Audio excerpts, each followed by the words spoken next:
बहुत बहुत स्वागत है आप सभी का पढ़ाई करो ऑनलाइन पर। आज की क्लास में हम BA first semester home science का आज हम यूनिट सेकंड को भी कंप्लीट करा रहे हैं। हमारा यूनिट जो दूसरा है इसमें कि जितने भी क्वेश्चन में सारे के सारे क्वेश्चन कराए दे रहा हूं।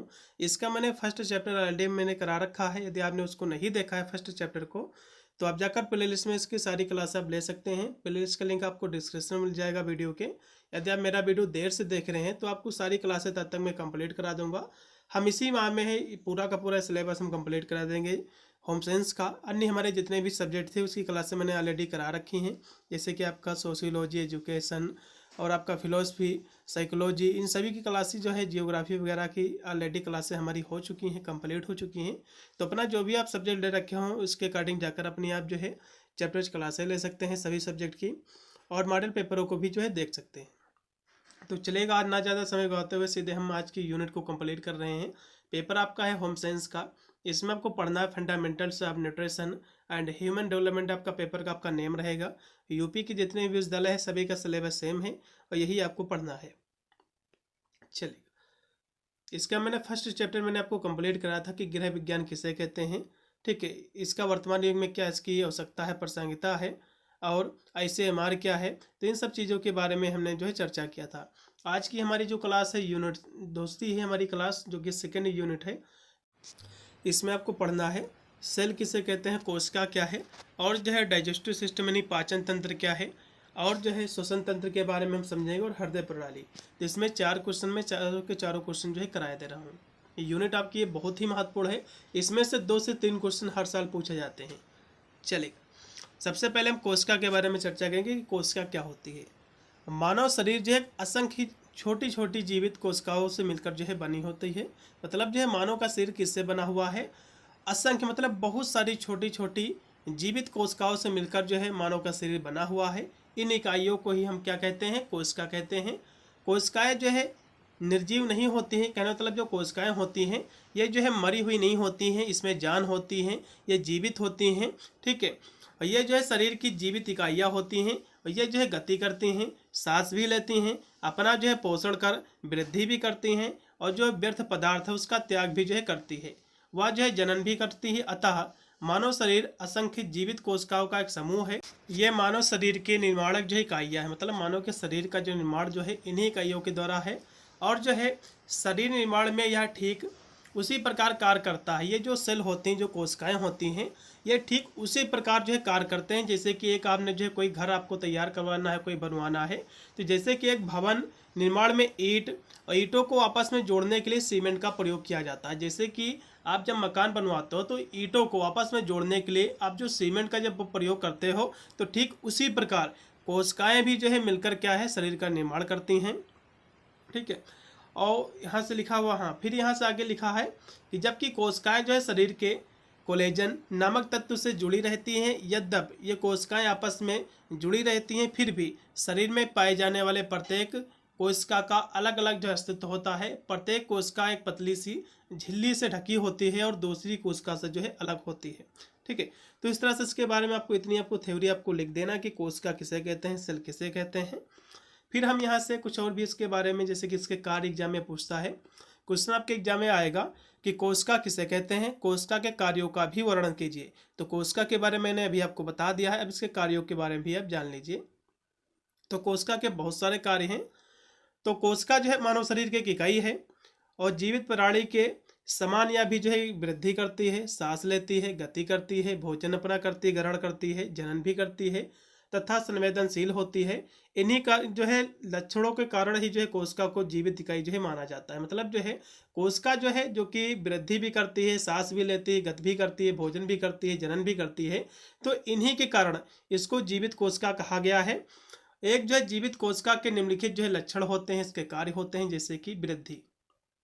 तो कोशिका जो है जीवित इकाई है और मानव शरीर की वृद्धि कोशिकाओं की वृद्धि पर ही निर्भर करती है। मतलब मानव शरीर की जो वृद्धि होती है कोशिकाओं की वृद्धि के कारण ही जो है मानव शरीर की वृद्धि होती है।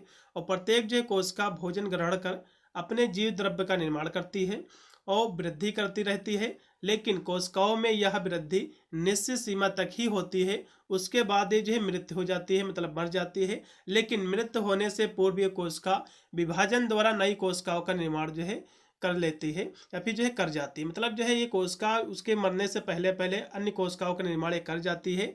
जैसे कि रक्त में लाल जो है कोशिकाओं की जो है जीवन अवधि लेवल 3 से 4 महीने की होती है, तो उसके बाद ये जो है नष्ट हो जाती है। मतलब जैसे कि लाल रक्त कोशिकाओं में जो है इसका जो जीवन काल होता है वो 3 से 4 महीने का होता है, तो उसके बाद ये जो है नष्ट हो जाती है। तो उससे पहले पहले जो है अन्य कोशिकाओं का निर्माण ये जो है कर जाती है। फिर है गति। इसका अगला कार्य है जीवित प्राणियों के समान कोशिकाएं भी जो है गति करती है। मतलब जैसे कि एक जीवित जो प्राणी होता है, जो व्यक्ति होता है, जिस तरह से गति करता है, ठीक उसी प्रकार कोशिकाएं भी जो है गति करती हैं और शरीर में जो है आवश्यकता अनुसार अपना जो है स्थान भी जो है बदल लेती हैं। उदाहरण के लिए जैसे कि जब शरीर पर किसी रोग के जीवाणुओं का जो है आक्रमण होता है तो श्वेत कोशिकाएं रक्त कोशिकाओं की पतली दीवारों से छनकर बाहर निकल आती हैं और रोग के जीवाणुओं को चारों ओर से घेर लेती हैं। ठीक है, तो ये भी कोशिकाएं जैसे कि शरीर आपका वृद्धि करता है, गति करता है, तो ठीक उसी प्रकार ये कोशिकाएं भी जो है वृद्धि करती हैं, गति करती हैं। फिर है श्वसन। तो इसका अगला कार्य है श्वसन।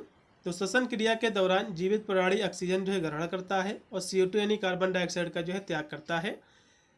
और जो है कोशिकाएं भी जो है श्वसन करती हैं और कोशिका का जीव द्रव्य रक्त में ऑक्सीजन ग्रहण करता है तथा चयापचय क्रियाओं के बाद उत्पन्न कार्बन डाइऑक्साइड को रक्त में त्याग देता है, जिससे जो है कोशिका साथ रहती हैं व उसका जीवन भी जो है बना रहता है। फिर है पोषण। इसका अगला कार्य है तो कोशिकाओं में जो है वृद्धि का गुण होता है या जो है वृद्धि पोषक के बिना जो है संभव है। मतलब जो कोशिकाओं का में भी जो है वृद्धि होती है मनुष्य की तरह, तो कोशिकाओं की वृद्धि के लिए पोषण बहुत ही जरूरी होता है और बिना पोषण के ये वृद्धि जो है संभव नहीं है। अतः जो है कोशिकाएं भी जो है भोजन ग्रहण करती हैं। रक्त प्रसंचरण क्रिया के दौरान जब पौष्टिक तत्वों से युक्त रक्त शरीर के विभिन्न भागों में जो है पहुंचता है तो कोशिकाएं जो है रक्त से पौष्टिक तत्वों को ग्रहण करने के लिए जीव द्रव्य का निर्माण करती हैं और अपना जो है भोजन करती हैं। फिर अगला इसका कार्य है आत्मीकरण। तो हमारे शरीर को भोजन ग्रहण करता है, उसमें जो है विभिन्न प्रकार के पौष्टिक तत्व होते हैं। पाचन संस्थान के द्वारा पौष्टिक तत्वों का पाचन कर उन्हें जो है तरल अवस्था में परिवर्तित कर अवशोषण योग्य जो है बनाया जाता है। अवशोषण क्रिया में ये पौष्टिक तत्व रक्त में मिल जाते हैं और रक्त प्रसंचरण के दौरान शरीर के सभी भागों में पहुंचते हैं। कोशिकाएं भी जो है अवशोषण आत्मीकरण का कार्य करती हैं। ये रक्त से पौष्टिक तत्वों को अवशोषित करती हैं और फिर अपने लिए भोजन के रूप में जीव द्रव्य का निर्माण करती हैं। तो इस तरह से इसके बारे में आपको इसके कार्यों को लिखना है। फिर है उत्सर्जन। तो जीवित प्राणियों के समान कोशिकाएं भी जो है उत्सर्जन करती हैं, जो पेय पदार्थ होता है उसका त्याग करती हैं।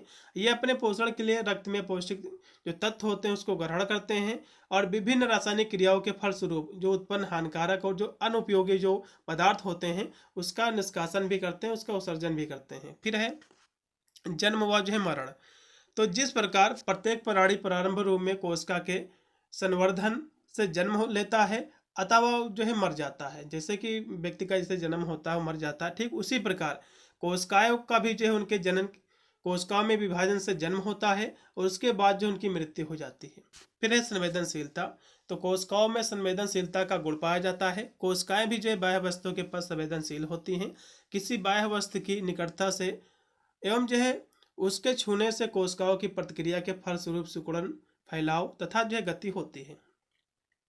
तो यहाँ से इसके हम निष्कर्ष में हम देखें तो कोशिका जो है जीवन की सूक्ष्मतम रचनात्मक और क्रियात्मक मूलभूत जीवित इकाई है और शरीर में प्रत्येक कोशिका भोजन ग्रहण करने में सक्षम है और बेकार जो व्यर्थ पदार्थ है उसको छोड़ने और शरीर को विकसित करने में सक्षम होती है और अनेक कोशिकाएं जो है पुनर्सर्जन भी जो है कर सकती है, मतलब पुनर्निर्माण भी कर सकती हैं अन्य कोशिकाओं का। तो इस तरह से इसके बारे में आपको लिखना है। मैंने कोशिका इसके कार्यों के बारे में चर्चा कर दिया है। यही क्वेश्चन आपके एग्जाम में सेम टू सेम फंसेगा। चलेगा, अब यहाँ से हम पाचन तंत्र के बारे में समझेंगे। पाचन तंत्र क्या है, इसकी रचना, इसके कार्यों का भी जो है हम वर्णन करेंगे। तो पाचन तंत्र की जब बात आती है, ठीक है, तो मनुष्य जो कि भोजन के बिना जो है मानव का जो है कह सकते जीवन संभव नहीं है।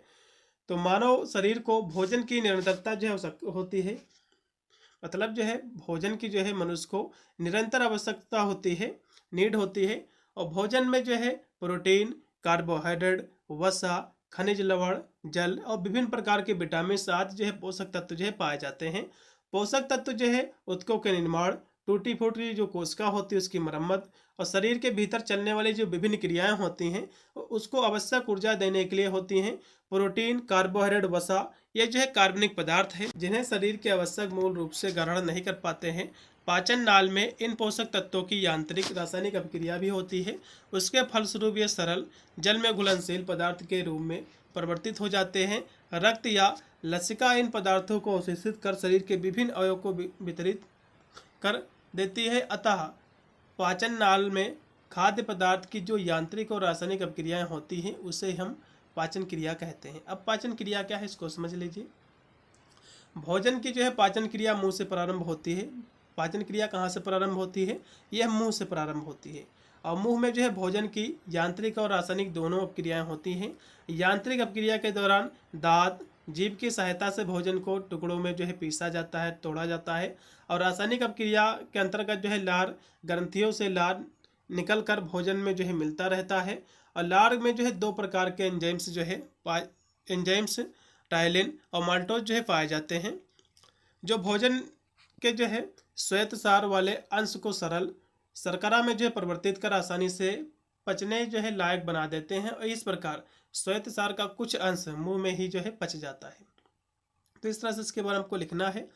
और इसके बाद जो है भोजन नली के माध्यम से आमाशय में आता है। आमाशय की जो है भीतरी सतह पर छोटी छोटी ग्रंथियां रहती हैं और जिनसे एक प्रकार का तीव्र जो है अम्लिक रस जो है निकलता है और इस पाचन रस को आमाशयिक रस भी जो है कहते हैं।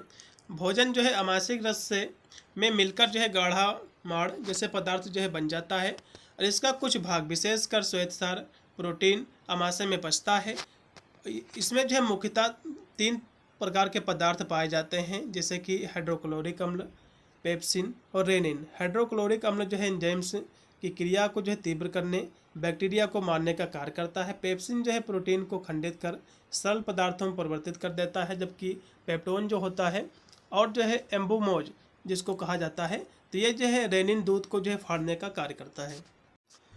इसके बाद यह जो है पक्वाशय में आता है। यहाँ पर जो इसमें यकृत से पित्त, अग्न्याशय से अग्न्याशय रस, इंसुलिन आकर जो है मिलते हैं और यह रस जो है भोजन की पाचन क्रिया में बहुत कह सकते हो हद तक जो है मदद करते हैं।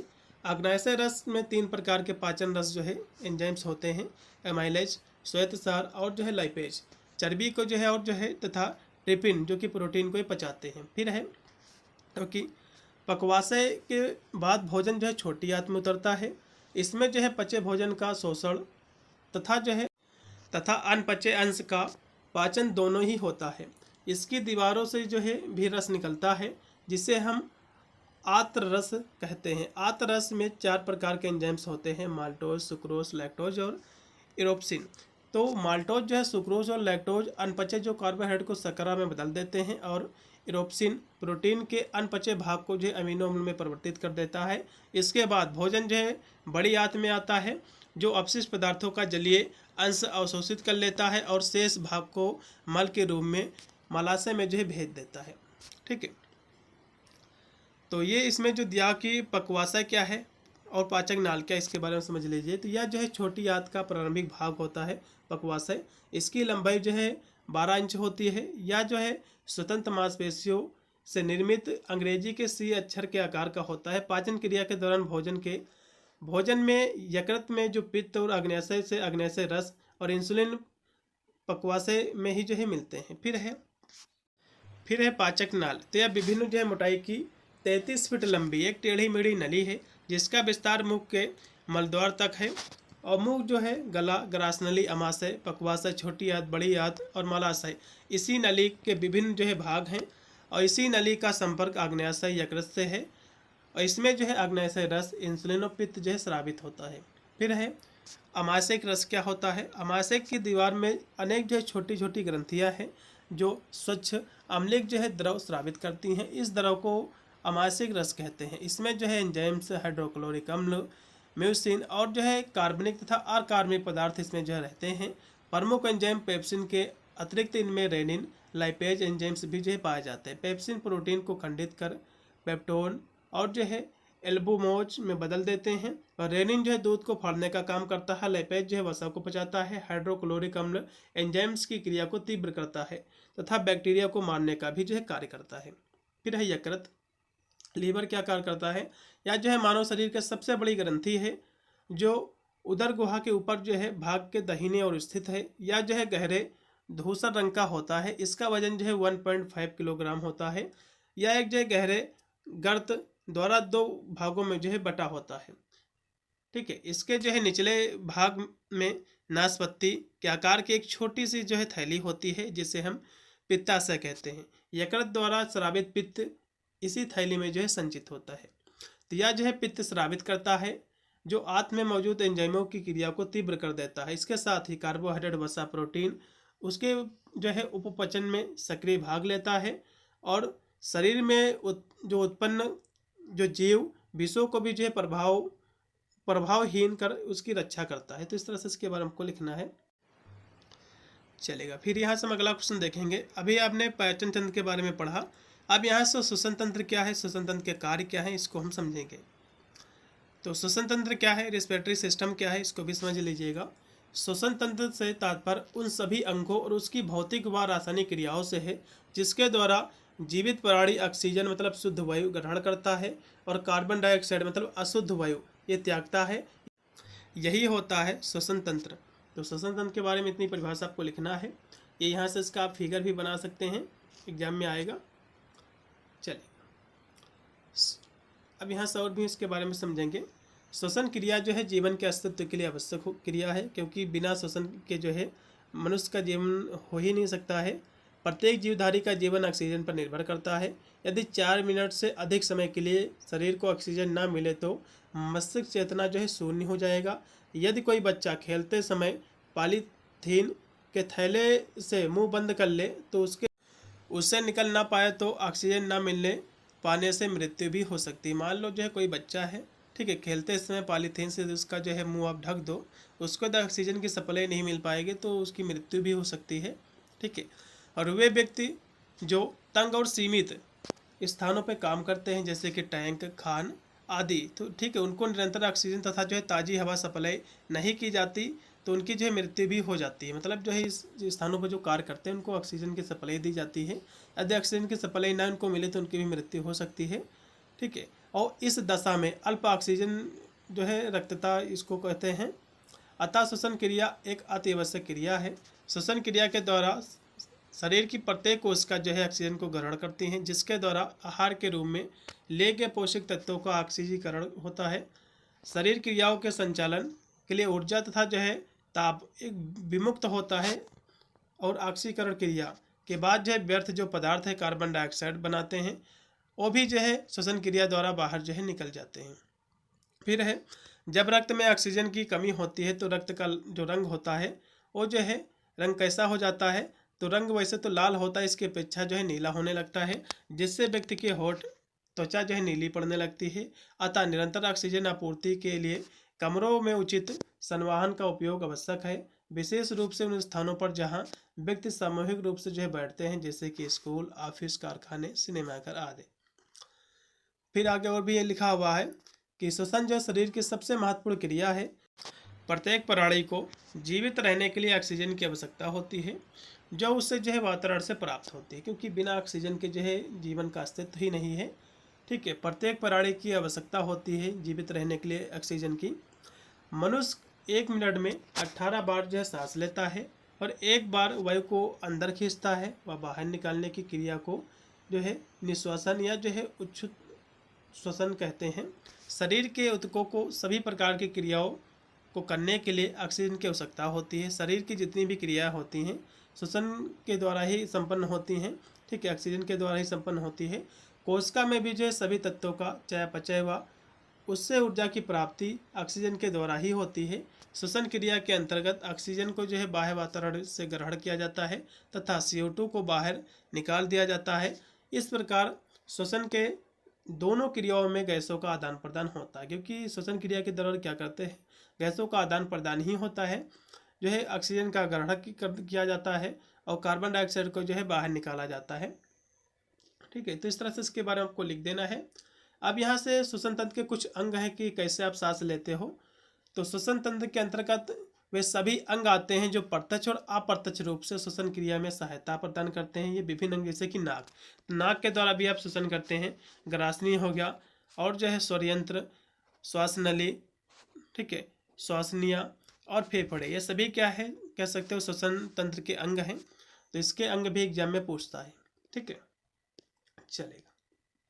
अब यहाँ से हम श्वसन के प्रमुख हम कार्यों को समझेंगे, क्योंकि श्वसन जो होता है, ठीक है, तो इसके कार्य क्या होते हैं। तो इसके प्रमुख कार्य है गैसों का आदान प्रदान, ठीक है, गैसों के आदान प्रदान में रक्त में ऑक्सीजन जो है पहुँचना, कार्बन डाइऑक्साइड जो है इससे निकालना, और हवा को जो है साफ हो जो है नम करना, शरीर के तापमान को नियंत्रित करना, धूल कीटाणुओं से जो है फेफड़ों की सुरक्षा करना, ध्वनि उत्पन्न करना, गंध महसूस करना, शरीर में अम्ल क्षार जो संतुलन है उसको बनाए रखना, इसके कार्य हैं। तो यहाँ से इसके हम कार्यों को विस्तार में समझेंगे, जैसे कि गैसों का आदान प्रदान। तो यह जो है श्वसन का मुख्य कार्य होता है। श्वसन क्रिया जो होती है इसके द्वारा जो है ऑक्सीजन जो है ग्रहण किया करता है व्यक्ति, और जो कार्बन डाइऑक्साइड होता है उसको बाहर निकालता है, ठीक है, और फेफड़ों में रक्त के माध्यम से कोशिकाओं तक जो है ऑक्सीजन पहुंचती है, जबकि कोशिकाएं जो कार्बन डाइऑक्साइड उत्पन्न करती है उसे बाहर भी जो है निकालती हैं। फिर है कि हवा को जो है गर्म और जो है नम करना। तो श्वसन तंत्र जो है हवा को फेफड़ों तक पहुंचने से पहले उसे शरीर के तापमान के अनुकूल गर्म करती हैं, उसे जो है आवश्यक नमी भी जो है प्रदान करती हैं। फिर है शरीर की सुरक्षा। तो श्वसन तंत्र में मौजूद बलगम और छोटे बाल, ठीक, जिसको हम सिलिया कहते हैं, तो हवा से आने वाले धूल कणों और हानिकारक कीटाणुओं को फंसाकर फेफड़ों में जाने से रोकते हैं, जिससे फेफड़ों की सफाई जो है बनी रहती है। फिर है ध्वनि उत्पादन।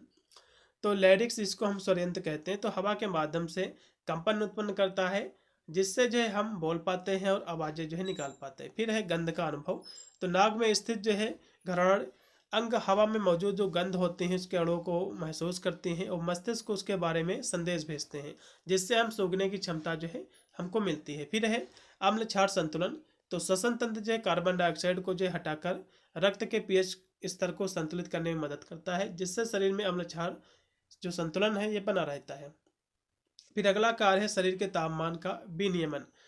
तो सांस के माध्यम से हवा को गर्म करके, नम करके, और श्वसन तंत्र शरीर के आंतरिक तापमान को नियंत्रित करने में भी जो है ये सहायक होता है, ठीक है। तो इस तरह से इसके बारे में आपको लिखना है। फिर इसी में आपका लास्ट क्वेश्चन था हृदय प्रणाली क्या है, जिसको हम परिसंचरण तंत्र भी कहते हैं। हृदय प्रणाली जो होता है इसको हम परिसंचरण तंत्र भी कहते हैं। ये जो है हृदय, रक्त और रक्त वाहिकाओं जैसे कि धमनियाँ, शिराएं, कोशिकाएं, इससे जो है बनी होती हैं, जो पूरे शरीर में ऑक्सीजन, पोषक तत्व, अपशिष्ट पदार्थों को जो है ले जाती हैं। हृदय एक जो है मांसपेशी पंप है जो रक्त को फेफड़े, शरीर के बाई जो है हिस्सों में ढकेलता है, जबकि धमनियाँ जो है हृदय से दूर रक्त को ले जाती हैं, तथा जो शिराएं होती है इसे जो है वापस हृदय तक जो है पहुँचाती है। कोशिकाएं एक अत्यंत कह सकते हैं छोटी वाहिकाएं होती है जो उसको तक जो है पोषक तत्व जो है पहुँचाती हैं। तो जो परिसंचरण तंत्र होता है, ठीक है, ये क्वेश्चन एग्जाम में बनेगा। परिसंचरण तंत्र के जो है प्रमुख अंग क्या है, जैसे कि हृदय। तो हृदय क्या है, एक पेशी अंग है जो पूरे शरीर में जो है रक्त पंप करता है। या जो है 4 कक्षों में विभाजित होता है, दाया अलिंदा, बाया अलिंदा, ठीक है, दाया अलिंदा, बाया अलिंदा, फिर आपका जो है बाया अलिंदा, और जो है फिर इसमें है बाया निकाय। तो इस तरह से विभाजित है। फिर है रक्त वाहिकाएँ। तो जैसे कि धमनियाँ, शिराएं और कोशिकाएं। तो जो धमनियाँ होती हैं हृदय से शरीर के बाकी हिस्सों तक जो है ऑक्सीजन युक्त जो है ये रक्त को ले जाती हैं। शिराएं होती हैं, शिराओं को जो है शरीर के हृदय तक जो है ये वापस लाती हैं। फिर कोशिकाएं जो होती हैं ये बहुत छोटी रक्त जो है कह सकते हैं वाहिकाएँ हैं, जो धमनियों से निकल कर रक्त को सीधे ऊतकों तक जो है पहुँचाती हैं, जहाँ से पोषक तत्व जो है कोशिकाओं में पहुँचते हैं। अब इसके हम जो है कह सकते हैं परिसंचरण तंत्र के हम कार्यों की बात करें हृदय प्रणाली के, जैसे कि पोषक तत्व और ऑक्सीजन का जो है परिवहन। तो हृदय जो है पूरे शरीर की कोशिकाओं ऑक्सीजन तथा जो है पोषक तत्व पहुंचाता है। अपशिष्ट पदार्थों का निकालना इसका कार्य है। तो यह जो है कोशिकाओं से कार्बन डाइऑक्साइड और अन्य जो है अपशिष्ट पदार्थों को उत्सर्जन के लिए जिम्मेदार अंगों तक जो है ये ले जाता है। फिर है रक्त प्रवाह का नियंत्रण। तो रक्त जो है वाहिकाओं का एक जटिल जो है नेटवर्क विभिन्न उत्तेजनाओं पर प्रतिक्रिया करके रक्त के वेग और मात्रा को जो है नियंत्रित करता है। फिर है कि इलेक्ट्रिकल जो है सिग्नल। तो हृदय जो है विद्युत प्रणाली का उपयोग करके जो है धड़कता है, ठीक है, क्योंकि हृदय जो है धड़कता है, बिना हृदय धड़के जो है आपका जीवन संभव ही नहीं है, जो इस पूरे शरीर में रक्त पंप करने की जो है अनुमति देता है। अब ये जो है हृदय कार्य कैसे करता है इसको भी समझ लीजिए। तो हृदय के जो है 4 कक्ष बारी बारी से जो है सिकुड़ते हैं, शिथिल होते हैं, जिससे पूरे शरीर में जो है पंप, जो रक्त पंप जो है होता है। फिर है हृदय के 4 जो है वल्बा होते हैं, एक तरफा जो है दरवाजे की तरफ जो है काम करते हैं, जो रक्त को केवल एक ही दिशा में प्रवाहित होने जो है देते हैं। तो इस तरह से इसके बारे में आपको लिख देना है। भाई इतने ही क्वेश्चन आपके थे जो कि मैंने आपको करा दिए हैं। सेल क्या था, पाचन तंत्र, श्वसन तंत्र और परिसंचरण तंत्र, इन सभी के बारे में आपको करा दिया आज की क्लास के माध्यम से। इनके कार्य क्या थे ये भी मैंने आपको करा दिया है। इसमें से काफ़ी क्वेश्चन आपको अपने एग्जाम में देखने को मिलेंगे। अन्य इसके जितने भी चैप्टर आपके बचे हैं, जितने भी आपकी यूनिट आपकी बचे नहीं, बहुत ही शीघ्र हम करा देंगे। आप लोग चैनल को सब्सक्राइब करके रखिएगा, साथ में नोटिफिकेशन को ऑल पे सेट कर लेना, जिससे मैं अन्य कोई भी मेरा वीडियो आएगा तो उसका नोटिफिकेशन आपको मिलेगा सबसे पहले। मिलता है वीडियो लिए, तब तक सभी को thank you for watching this video.